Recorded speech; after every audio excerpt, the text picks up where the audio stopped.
अमावस्या की रात। शहर के शोर में शायद इसकी दहशत महसूस नहीं होती है, लेकिन गांव की उस खामोशी में सन्नाटा भी शोर मचाता है। ये कहानी मेरी है। मेरा नाम करण है।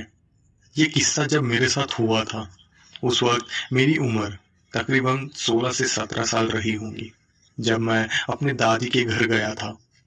वो घर गांव के बिल्कुल आखिरी छोर पर था, जिसके पीछे मीलों तक सिर्फ पुराने पेड़ और वीरान जमीन थी। इन शॉर्ट, वहां पे बहुत घना जंगल था। उस दिन दादी ने शाम 6 बजे ही घर के सारे दरवाजे और खिड़कियां बंद करवा दी थी। मैंने मजाक में ही पूछा, दादी, अभी तो सूरज ढला भी नहीं है, इतनी जल्दी भी क्या है दरवाजे और खिड़कियां बंद करने की। उन्होंने खामोशी से मेरी तरफ देखा। उनकी आंखों में जो खौफ था, वो मैंने पहले कभी नहीं देखा था। उन्होंने सिर्फ इतना कहा, बेटा, आज अमावस्या है। आज रात हवा के साथ साथ बाहर कुछ और भी चलता है। रातें करीब 11 बज रहे थे। गांव में बिजली वैसे भी कम रहती है, और उस रात तो जैसे अंधेरा इतना गहरा था कि हाथ को हाथ सुझाई नहीं दे रहा था। तभी मुझे छत पर कुछ चलने की आवाज आने लगी, जैसे कोई भारी पैरों से धीरे धीरे टहल रहा हो।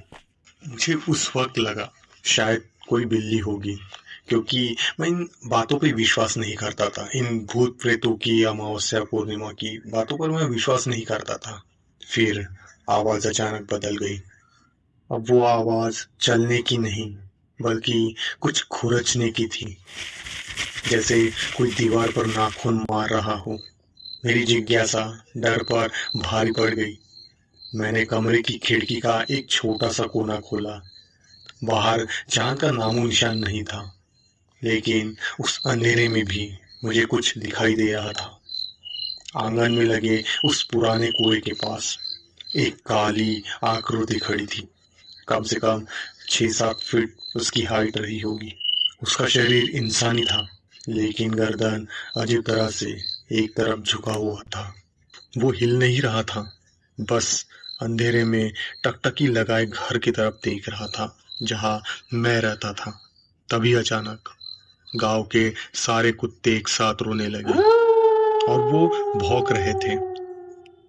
दादी मेरे कमरे में आई और उन्होंने मेरा हाथ जोर से पकड़ लिया।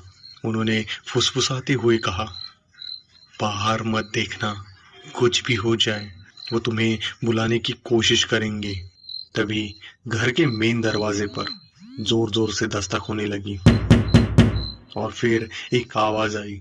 वो आवाज बिल्कुल जानी पहचानी लग रही थी, क्योंकि वो आवाज मेरी माँ की थी। बेटा। ये सुनते ही मेरा दिल दहल गया, क्योंकि इस वक्त मेरी माँ तो शहर में थी।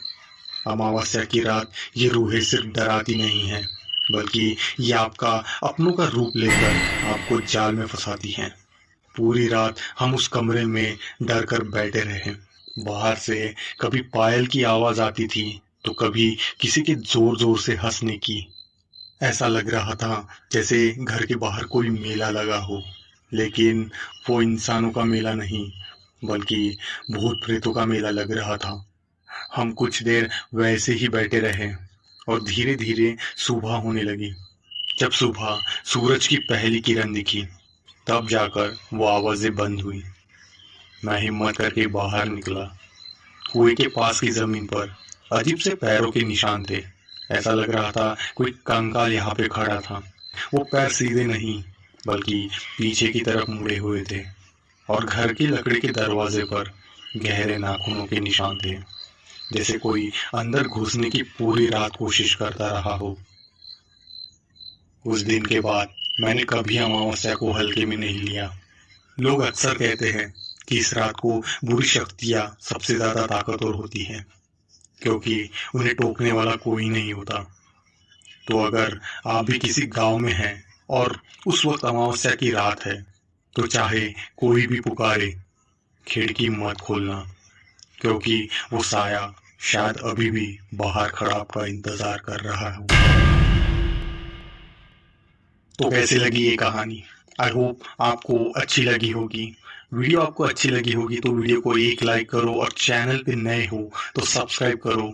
ऐसे कंटेंट हम हमेशा पोस्ट करते रहते हैं। अगर आपको ऐसा कंटेंट पसंद है तो आप हमें इंस्टाग्राम पे भी फॉलो कर सकते हो। तो मैं हूँ आपका साथी केडी, आपका स्टोरी टेलर। जल्दी मिलूंगा ऐसी और डरावनी कहानियों के साथ। तब तक के लिए स्टे ब्लेस्ड।